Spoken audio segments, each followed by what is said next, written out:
Hello दोस्तों, फिर से एक बार अपना हाइब्रिड करंट अफेयर्स में स्वागत है। तो आज है 26 अप्रैल। प्रतिदिन की तरह महत्वपूर्ण करंट अफेयर्स पढ़ेंगे। उससे पहले थोड़ा सा आप लोगों को विलम्ब हुआ वीडियो आने में, आप लोगों को थोड़ा इंतज़ार करना पड़ा क्योंकि थोड़ा सा कुछ कारण से वीडियो अपलोड लेट से हो रहा है, क्योंकि प्रतिदिन 7 से 8 बजे वीडियो अपलोड हो जाता था, परंतु आज थोड़ा सा लेट हुआ। तो जो लोग नए स्टूडेंट हैं उनको पता है 7 से 8 बजे के बीच वीडियो हमारा अपलोड हो जाता है। आप लोग के बीच आ जाता है महत्वपूर्ण करंट अफेयर जो एग्जाम की दृष्टि से डायरेक्ट छपा छपाया मिलेगा। तो अगर आप लोग चैनल पर नए हैं तो चैनल को लाइक शेयर सब्सक्राइब कर दीजिए, क्योंकि इस चैनल पर प्रतिदिन ऐसे ही महत्वपूर्ण करंट अफेयर्स पढ़ाया जाता है। सिर्फ करंट अफेयर्स अभी चल रहा है ताकि आप लोगों को मतलब करंट अफेयर्स लगे ना कि इतना डिफिकल्ट है। कुछ लोगों को लगता है ना करंट अफेयर्स काफ़ी डिफिकल्ट है, परंतु ऐसा कुछ नहीं है। इस चैनल से एक मंथ जुड़ कर देखिए, पक्का आप लोगों को करंट अफेयर्स एकदम लगेगा ना सबसे हलवा सब्जेक्ट है तो करंट अफेयर्स। तो चलिए शुरू करते हैं आज का पहला प्रश्न। आज का पहला प्रश्न है आईसीसी T20 विश्व कप 2024 का ब्रांड एम्बेसडर किसे बनाया गया है? तो आईसीसी T20 विश्व कप 2024 का ब्रांड एम्बेसडर, तो देखिए इसे ब्रांड एम्बेसडर किसे बनाया गया है? तो उसेन बोल्ट को बनाया गया है। ये उसेन बोल्ट को बनाया गया है, याद रखेगा। 2000 आईसीसी 2024 में ब्रांड एम्बेसडर उसेन बोल्ट को बनाया गया था। तो उसेन बोल्ट को ब्रांड एम्बेसडर बनाए। उसेन बोल्ट अपने देश के धावक हैं, और ये किस देश के हैं ये आप लोग बताएंगे। ये किस देश के हैं ये कमेंट बॉक्स में आप लोग बताएंगे। तो अपने देश के धावक हैं, याद रखेगा। और 2000 आईसीसी T20 वर्ल्ड कप कब से हो रहा है? तो 2007 से हो रहा है। 2007 में जब हुआ था तो उस समय का विजेता भारत है। और अभी तक वेस्ट इंडीज और इंग्लैंड दो बार मतलब आईसीसी T20 वर्ल्ड कप जीत चुकी है। तो इंग्लैंड का बात करें तो 2010 में एक बार जीता था, एक बार 2022 में जीता था। 2 बार ये जीत चुका है, याद रखिएगा। तो आज का अगला प्रश्न है हर साल मलेरिया दिवस कब मनाया जाता है? तो हर साल मलेरिया दिवस कब मनाया जाता है? तो हर साल मलेरिया दिवस 25 अप्रैल को मनाया जाता है। कब मनाया जाता है? 25 अप्रैल को मनाया जाता है। तो देखिए मलेरिया जो है किस परजीवी के कारण होता है? तो मलेरिया प्लाज्मोडियम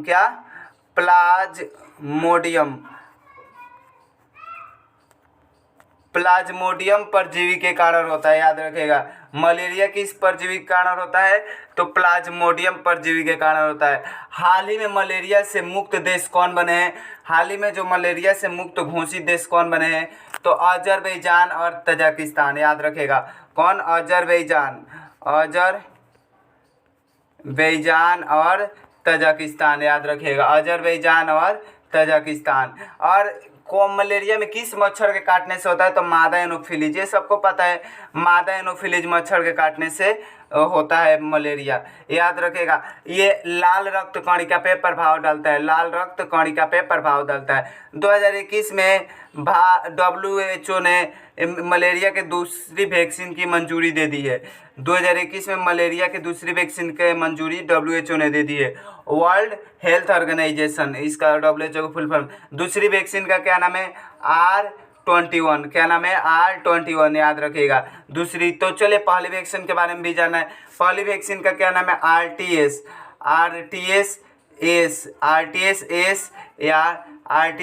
या AS01, ये दूसरी वैक्सीन का नाम है, याद रखें। पहली वैक्सीन का नाम है, याद रखेगा। अगला प्रश्न है आपदा प्रतिरोधी बुनियादी ढांचे का अंतर्राष्ट्रीय सम्मेलन का 6वां संस्करण कहाँ आयोजित हुआ है? आपदा पर प्रतिरोधी बुनियादी ढांचे का अंतर्राष्ट्रीय सम्मेलन कहाँ का 6वां संस्करण, मतलब ये हुआ ना आपदा प्रबंधन से बचाव देख रेख शांति उन्ति के लिए ये सम्मेलन आयोजित होता है। तो ये कहाँ आयोजित हुआ है? तो नई दिल्ली में। कहाँ आयोजित हुआ है? तो याद रखेगा कहाँ आयोजित हुआ है? तो नई दिल्ली में। कहाँ? नई दिल्ली में, याद रखिएगा। अच्छा, आरडीएफ मतलब भारत में आरडीएफ मतलब आपदा प्रबंधन से बचाव के लिए कौन सा मतलब बल नियुक्त किया गया है? तो एनडीआरएफ। इसका फुल फॉर्म क्या होता है? नेशनल डिजास्टर रिस्पांस फोर्स, याद रखेगा। इसकी स्थापना कब हुआ था? तो 19 जनवरी 2006 को इसकी स्थापना हुआ था। इसके महानिदेशक कौन है? तो पीयूष आनंद है। एनडीआरएफ का मुख्यालय कहाँ है? तो दिल्ली में, याद रखेगा। कहाँ है? तो दिल्ली में, याद रखेगा। अगला प्रश्न है, किस देश ने भारत के लिए अपना पहला रक्षा सलाहकार नियुक्त किया है? तो किस देश ने भारत के लिए अपना पहला रक्षा सलाहकार नियुक्त किया है? तो इसका ऑप्शन, इसका सही आंसर क्या होगा? Papua New Guinea, Papua New Guinea. तो देखिए, जो रक्षा सलाहकार है नियुक्त किया है पपुआ न्यू गिनी। 2023 में प्रधानमंत्री Narendra Modi Papua New Guinea का यात्रा किए। पहला ऐसा प्रधानमंत्री बने जो पपुआ न्यू गिनी की यात्रा किए, याद रखिएगा। तो पपुआ न्यू गिनी का रक्षा सलाहकार कौन बने हैं? तो कौन बने हैं आप लोग, मतलब किस देश के रक्षा सलाहकार नियुक्त किया है? तो पपुआ न्यू गिनी, याद रखिएगा। कौन सलाहकार किसे नियुक्त किया गया? उस सलाहकार का क्या नाम है? तो कर्नल एडिसन नेप्यू। क्या? कर्नल एडिसन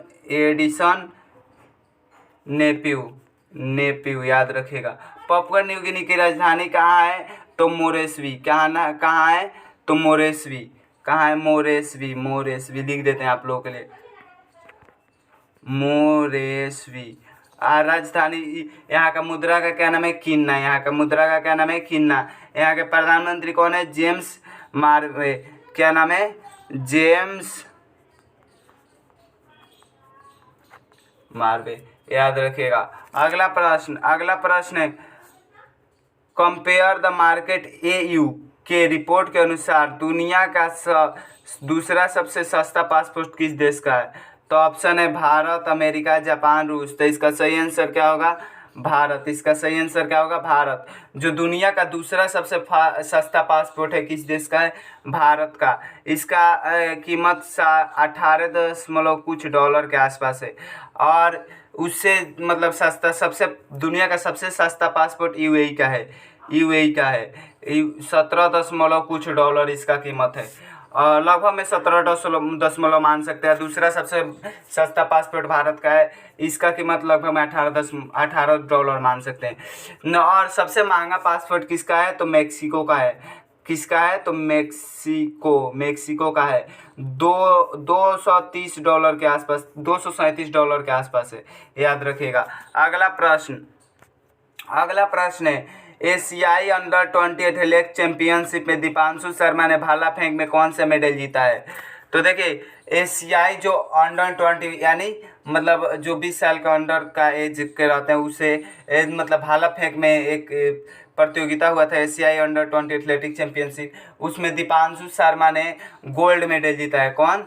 गोल्ड मेडल जीता है दीपांशु शर्मा, जो भारत के तरफ से प्रतिनिधित्व कर रहे थे। भारत के यूपी जिला के हैं, उत्तर प्रदेश जिला के हैं, याद रखेगा। उन्हें गोल्ड मेडल मिला है। कितना भाला फेंके थे? तो कितना मीटर? तो 70.29 मीटर। कितना? 70.29 मीटर भाला फेंक गोल्ड मेडल जीता है। और वहीं दूसरी स्थान पे भी भारत के ही हैं, सिल्वर मेडल जिन्हें प्राप्त हुआ है। क्या नाम है? रोहन। उनका नाम है रोहन, याद रखेगा।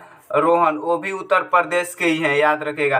वो कितना फेंके हैं? तो 70.03 मीटर भाला फेंक कर सिल्वर मेडल जीते हैं, याद रखेगा। सिल्वर मेडल जीते हैं, याद रखेगा। अगला प्रश्न, भारत में गीता सभरवान को किस देश में यूनाइटेड नेशन के रेसिडेंट कोऑर्डिनेटर नियुक्त किया गया है? तो ऑप्शन है बांग्लादेश, श्रीलंका, इंडोनेशिया, चीन। तो इसका सही आंसर क्या होगा? इंडोनेशिया, याद रखेगा। इसका सही आंसर क्या होगा? इंडोनेशिया। इसका सही आंसर इंडोनेशिया, याद रखेगा।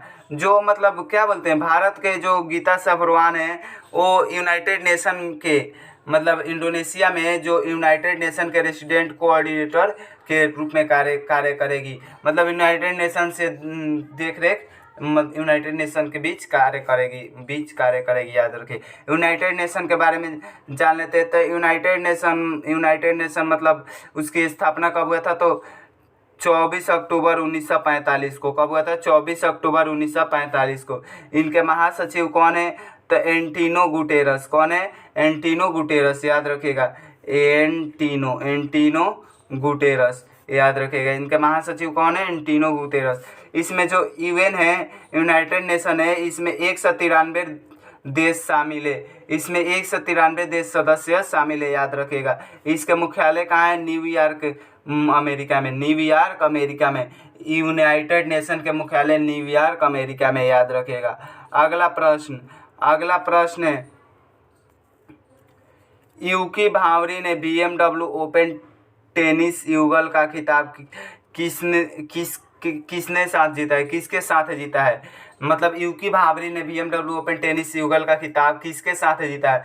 तो ऑप्शन है अल्बानो Olivetti, Rohan Bopanna, Rafael Nadal, Carlos Alcaraz. तो इसका सही आंसर अल्बानो ओलिवेटी, अल्बानो ओलिवेटी। इसका आयोजन कहाँ हुआ था? जर्मनी में हुआ था, जर्मनी में। याद रखेगा जो BMW ओपन टेनिस का खिताब है, जो BMW ओपन टेनिस का खिताब है, ये जीतने वाले मतलब ओपन युकी भावरी भारत के पहले ऐसे व्यक्ति है। इसका मतलब 1899 से हो रहा है, 1899, 1900 या 1800, कन्फ्यूजिंग, 1800 में भी 1999। आप लोग देख लीजिएगा कब से, मतलब BMW ओपन टेनिस युगल कब से हो रहा है, जर्मनी में हो रहा है 18 से या 1999 से हो रहा है, 1999 से शायद हो रहा है। तो उस समय से अभी तक भारत के पहले ऐसे व्यक्ति है युकी भावरी जो खिताब जीते हैं अल्बानो ओलिवेटी के साथ, याद रखेगा। अगला प्रश्न है हाल ही में किसके द्वारा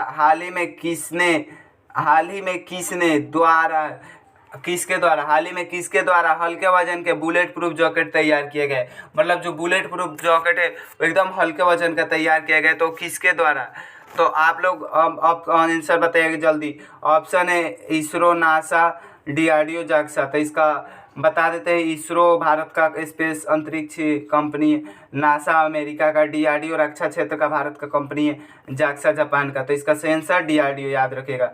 DRDO है वो मतलब भारत के जो हल्के बुलेट वजन के जैकेट है उसका मतलब तैयार किया, याद रखेगा। उस बुलेट में मोनोलिथिक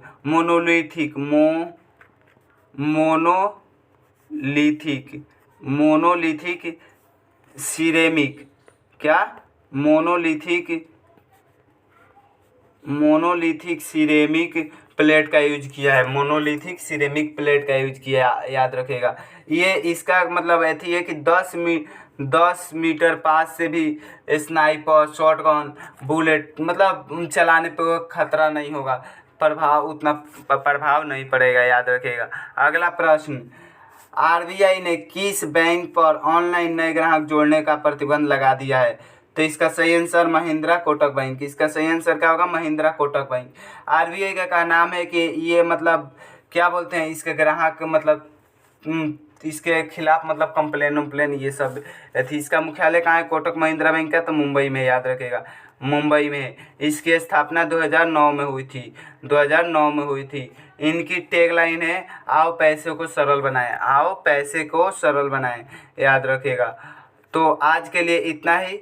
आप लोग देख ही रहे होंगे कि करंट अफेयर्स के साथ साथ आप लोग को इसके एक मतलब रिलेटेड स्टैटिक जीके भी आप लोग को पढ़ा दे रहे हैं। देखिए जैसे मैं मलेरिया का कौन सा परजीवी के कारण होता है, तो एग्जाम में कई वर्ष के अच्छा एग्जाम में आया है ये कि मलेरिया मतलब किस परजीवी के कारण होता है। तो सब एग्जाम को एनालिसिस करते हुए आप लोग को स्टैटिक जीके भी बताते हैं इसके साथ। तो अभी तक आप चैनल को लाइक शेयर सब्सक्राइब नहीं किए तो कर दीजिए, क्योंकि उससे थोड़ा बहुत हमें भी मोटिवेशन मिलेगा, और जानते हैं मोटिवेशन मिलेगा तो आप लोगों के लिए प्रतिदिन एकदम बेहतरीन से बेहतरीन कंटेंट लाने का प्रयास करेंगे। तो चलिए आज के लिए इतना ही, मिलते हैं अगले वीडियो में, तब तक के लिए धन्यवाद। जय हिंद दोस्त।